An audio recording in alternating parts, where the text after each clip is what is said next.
Municipal ఎన్నికల్లో car jet speed తో దూసుకుపోతుంది. యాదాద్రి భువనగిరి జిల్లా ఆలేరు మున్సిపాలిటీలో మాజీ ప్రభుత్వ విప్ గొంగిడి సునీత, మాజీ ఎమ్మెల్యే బూడిద భిక్షమయ్య గౌడ్ విస్తృతంగా ప్రచారం నిర్వహించారు.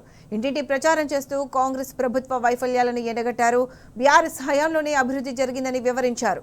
అభివృద్ధి సంక్షేమం కావాలంటే బీఆర్ఎస్ పార్టీ కారు గుర్తుకే ఓటు వేయాలని అభ్యర్థించారు. Pension ఎవరిచ్చిరమ్మా 2000 pension